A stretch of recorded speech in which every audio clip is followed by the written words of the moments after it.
Lisa. Hi, I'm Sharon.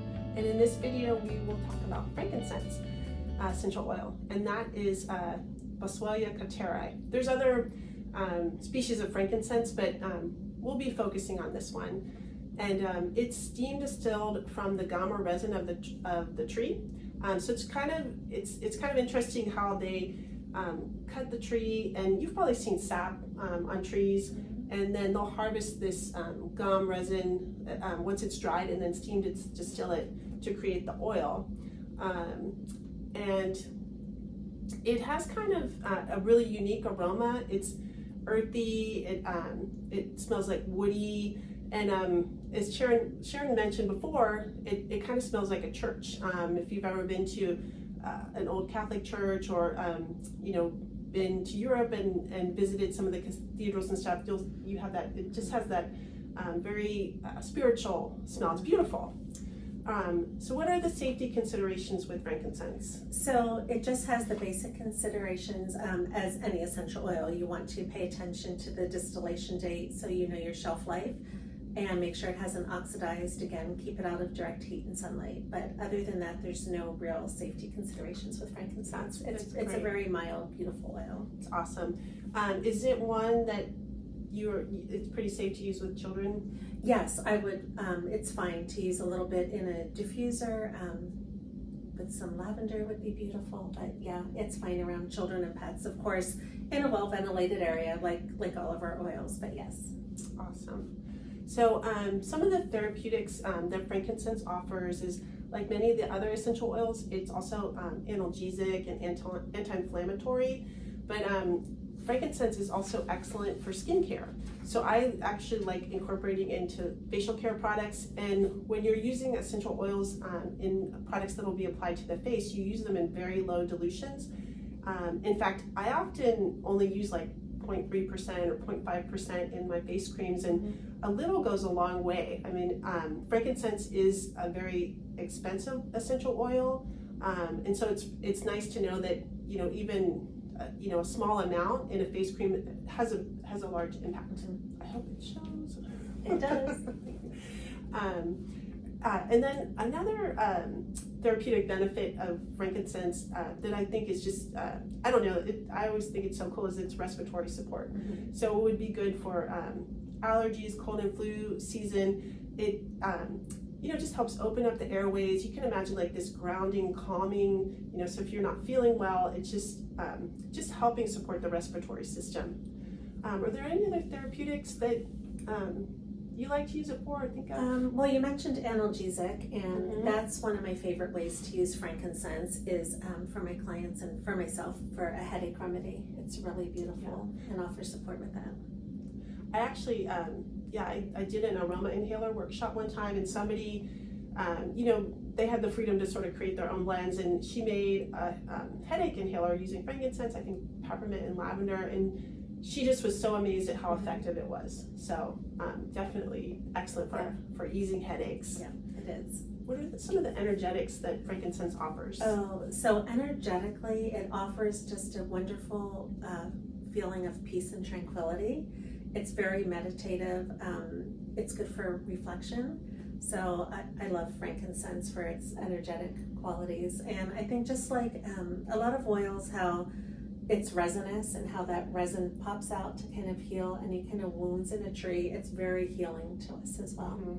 And actually that's such an interesting quality of essential oils, that sometimes like the plant part or where it comes from or its support in the plant gives it matches up with some of the qualities of the plant. So for example, like peppermint comes from leaves, and I always think like leaves are a place where they take in oxygen and emit carbon dioxide. So the other way around, they take in the carbon dioxide to do photosynthesis and give out oxygen. But I always think of that as like breathing, and so how peppermint supports the respiratory system. So maybe I'm getting a little far-fetched out there. I think this is another video series we can do, is help plant part helps. Reel it back in.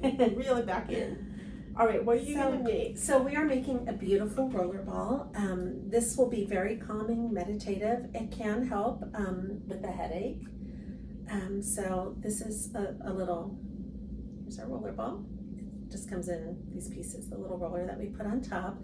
So I didn't want to bore you by filling this whole thing. I'm using jojoba as a base. You can use whatever carrier you like. I love jojoba though because it is a great skin penetration enhancer. So I'm just getting my little pipette and piping the jojoba in there. I love the fact that jojoba has such a long shelf life. Oh yeah, it does not go bad.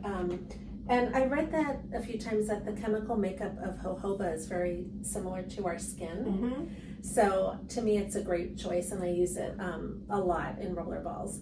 So for this one, we're just going to do 3 drops of lavender and 3 drops of frankincense. And we don't want to put too many drops in our roller because there's not a whole lot of carrier in here. You can buy, if you find a blend that you love, you can buy the roller balls in a 1 ounce bottle too. So this is another economical way to use your essential oils. Yes, and you can make like a little natural perfume out of it. You can use it therapeutically. They even have the roller balls that have gemstones on there. Yes. If you wanted to use Those it are for really, Reiki or really cool. anything like that. And this one's a little hard to get on. Yeah, I have my little tool.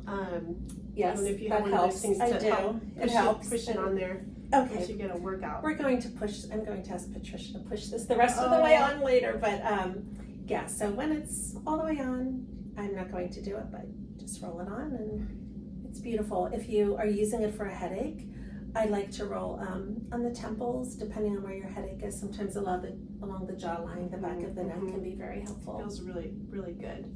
Yeah, I like putting it on the wrist, and I think a blend like this would be really nice, like during prayer or meditation as well, like just that grounding, and I feel like, again, like those energetic and emotional properties would be so beneficial for, you know, any type of like spiritual or meditative practice. Yeah, So. I think that would be a really beautiful use for that.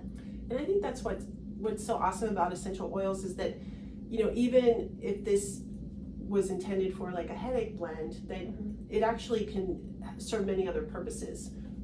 And you know, with the different essential oils that we have, you know, since they have so many therapeutic benefits, not to overwhelm you, but I think sometimes people think they have to buy, like, oh, if I have this issue, I have to buy this oil, and if I have this issue, I have to buy this oil, and they end up with all these oils. But you can do so much with just, you know, 5 to 10 essential oils. You can create a lot of different products. We've done a lot just with these basic 5, so Definitely. yeah, it is amazing. And that does happen. Just recently I was at home and I had a headache and I didn't have a headache inhaler, and the majority of my oils are here, but I had my allergy relief inhaler, so I was able to use that and it got rid of the headache. So Awesome.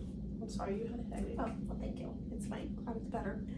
So yeah, frankincense I think is a beautiful oil, and it's not terribly expensive. I know people always think it's super expensive, but it's not at a horrible price point, not like rose or jasmine.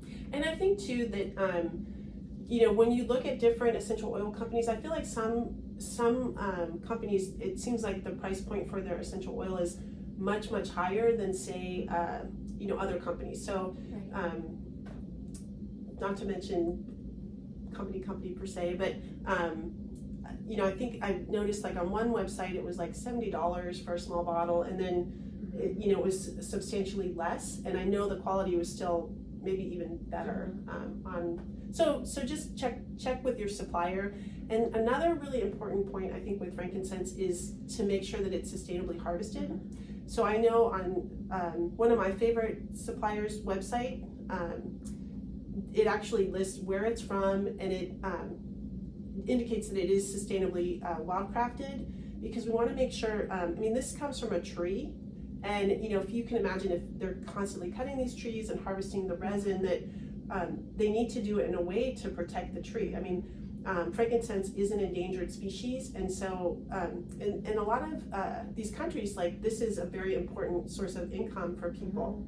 Frankincense often comes from Somalia or Somaliland, and so some of these trees I think have been in the families for a long time, and they feel like they're caretakers of the tree. So I think it's important to respect that and check to make sure that your oil is sustainably harvested. And we didn't really mention this before, but this is part of the reason why Patricia and I did this Make Every Drop Count challenge, because so many of our clients do share with us that they have bought a lot of oils and they're just sitting there collecting dust and they're going to waste, and every drop really is precious. And if you Google, maybe we can pop in a video if we can find one, if you Google videos on how the plants are distilled to get the essential oil, it's a ton of plant material to make a teeny little bottle of essential oil. So it is really important to use sustainably harvested plant material to make the oils and to use your oils. If you're buying it, we would encourage you to buy it with a specific intention and use it accordingly. Absolutely, not to just purchase it because it's on sale or you buy one get one free and then you're like, well, what do I do with this oil? Right. So, but if that's the case, you can also ask us about different oils in this challenge as well. Yeah, we're happy to answer questions. If you have one that you love the smell of but you don't know how to use it, we can maybe offer some guidance. Absolutely. Well, we're looking forward to seeing your roller balls. So you can copy Sharon's recipe, or if you want to, change it up a little bit, maybe add let's see, you did lavender and frankincense. You could add a drop of peppermint in there. I would just stick to maybe just one because it can be very potent. That would be energizing, and it would also be a great analgesic. Yeah, that would be really nice in there for the headache. That would be a great addition. Or if you wanted to put a little bit of lemon in there, or that would brighten it a little bit. So yeah. So we're looking forward to seeing what you create. So I hope that was helpful. Yeah, thank you for joining us. And we'll see you in the next video. Bye.